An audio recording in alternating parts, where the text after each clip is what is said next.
landed in Britain in 43 AD, though it was 26 years before they were to advance into the north of England.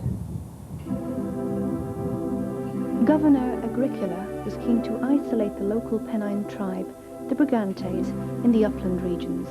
To this end, a road was constructed to link the legionary fortresses of Chester and York.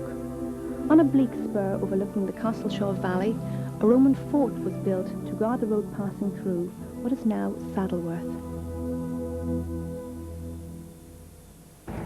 Saddleworth today is still an area of historic interest, containing buildings dating back to the 17th century.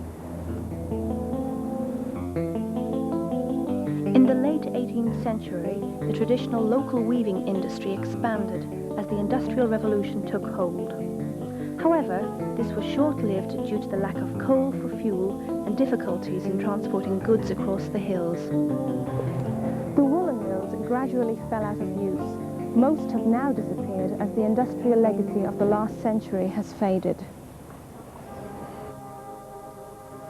But while Saddleworth changed, the Castleshaw fort lay undiscovered for over 1,600 years. The original fort, built in 80 AD, was only occupied for about a decade. Then the Roman garrison packed up and moved northwards.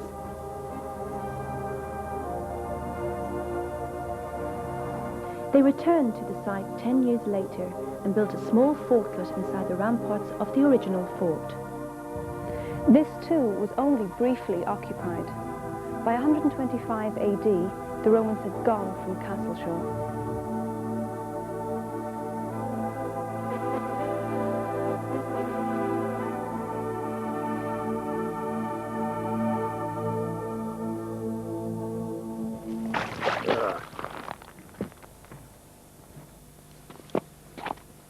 Well, it wasn't like this in my day.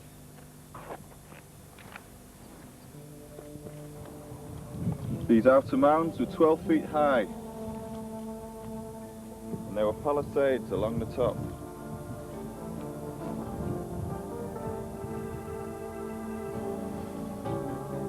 We used to have a patrol along the ramparts, and that was no joke, not with the bitter west wind. There was very little heating here. In Diva, that's Chester to you, there were decent barracks, but here they were just wooden huts. You wouldn't dare get a good blaze going for fear of burning the whole lot down. We dug ditches around the outside of the fort to keep the natives out. Inside the fort was like any other fort I've been stationed in, just smaller. Headquarters in the middle, with the stores to one side and the CO's quarters on the other. 6 barracks and the rest just workshops and small stores. It would have been all right if it hadn't been for the awful weather.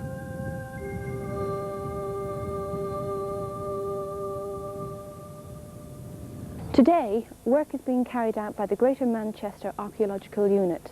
They are trying to find out how and why the Romans lived here on their windswept vantage point.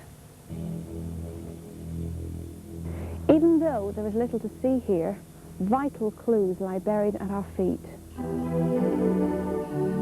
In 1751, a local scholar, Thomas Percival, discovered the site.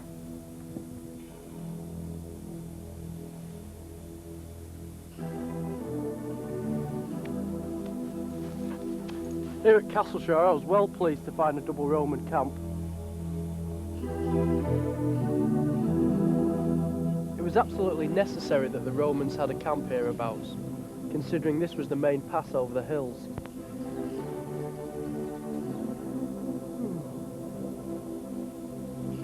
The site wasn't investigated until 1897, when Ammon Wrigley, a local poet with a keen interest in local history, made a discovery.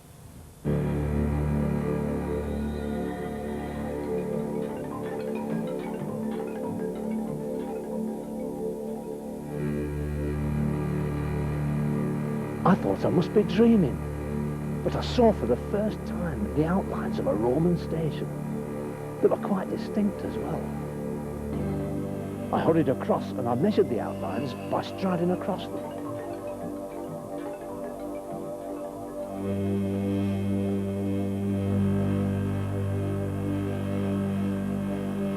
So I got permission to do some digging.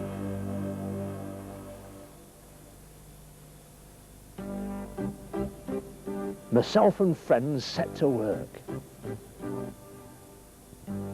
I recorded the exciting incidents that occurred.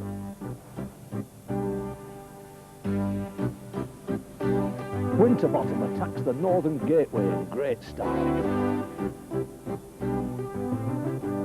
He finds nothing. I deem it prudent to avoid him for the present. He has an unfriendly look.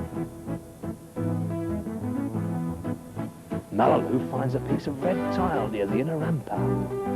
Creates a profound sensation.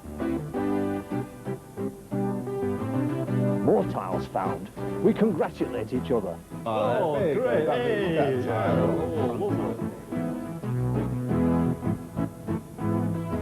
I look up and see Winterbottom furiously spinning round. I'm delighted to hear that he's jabbed his toe with a spade.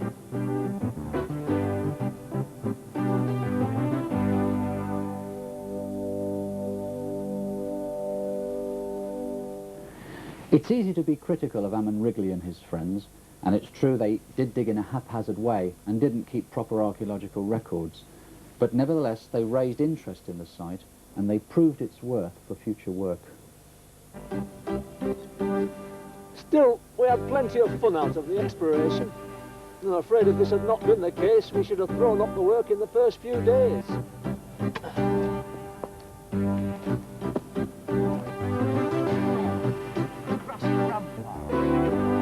Where's no more a warlike frown? As maybe when the Roman centuries. Modern archaeological methods are radically different, but we're still involved in digging away the soil. On this site, that means first removing the turf and then carefully shoveling away the foot or so of topsoil that has developed over the Roman remains. The Roman surface is carefully cleaned with a small trowel so that the archaeologists can see all the disturbances caused by the building of the Roman fort. Everything the Romans built leaves its trace in the soil, even though most of the materials they used have long rotted away. Each disturbance is carefully examined, surveyed and drawn, and a picture of the fort, as it was in Roman times, is built up from the information.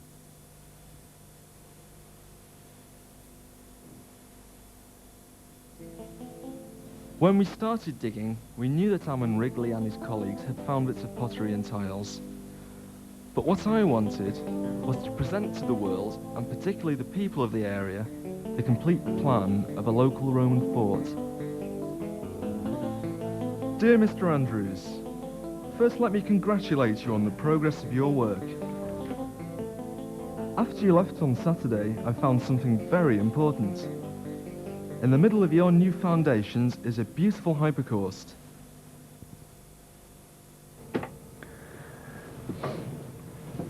The early excavators did quite a good job for their time.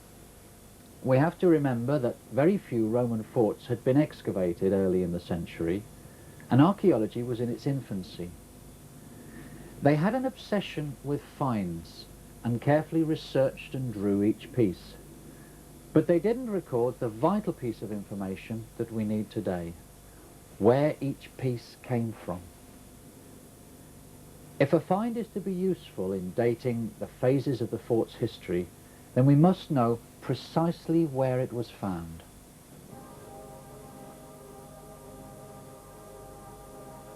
One of the major differences in archaeology today is the way in which we systematically record all the archaeological remains as we dig.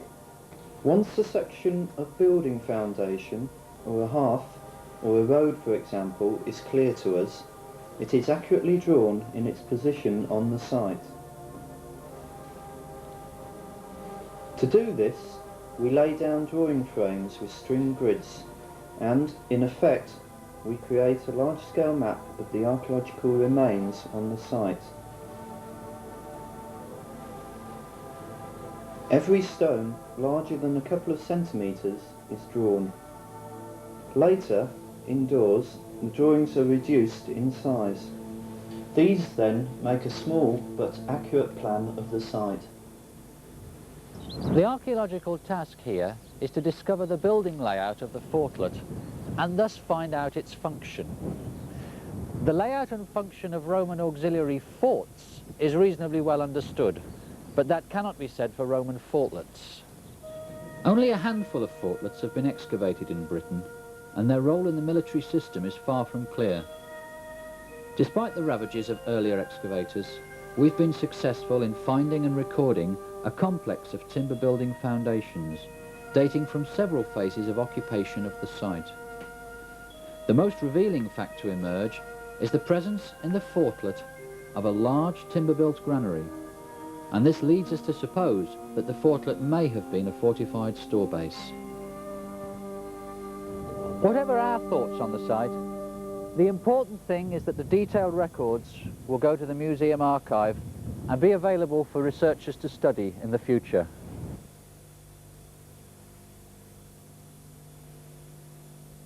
It isn't only the structures that are important, the objects that we find also help to fill in the picture of who used the fortlet and when. Most of what we find is pottery. You see, all the foodstuffs came in a pot of some sort, just like we use a jam jar, and once it was empty, it was thrown away. In the kitchen, they used mixing bowls like these, called mortaria, while at the table, they had fine quality decorated pottery, imported from Gaul. As well as pottery, we sometimes find some personal objects, such as these beads. They may have been good luck charms, or perhaps they were to win the local ladies. We even find the odd Roman coin, a rare event in this soil. All of this helps to fill in the picture of Roman Castleshaw.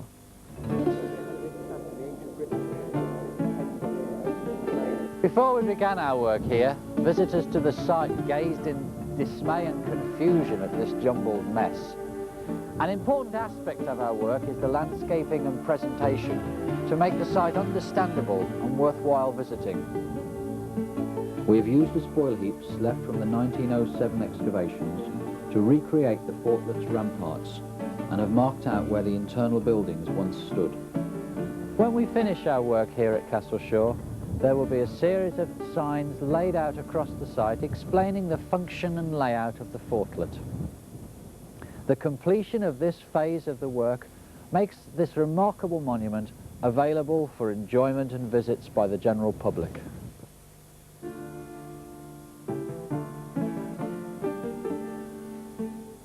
This is really only the start of the work here at Castleshaw, for although they have re-excavated and reinterpreted the fortlet, much remains to be done on the auxiliary fort itself, and this may be the task in later years.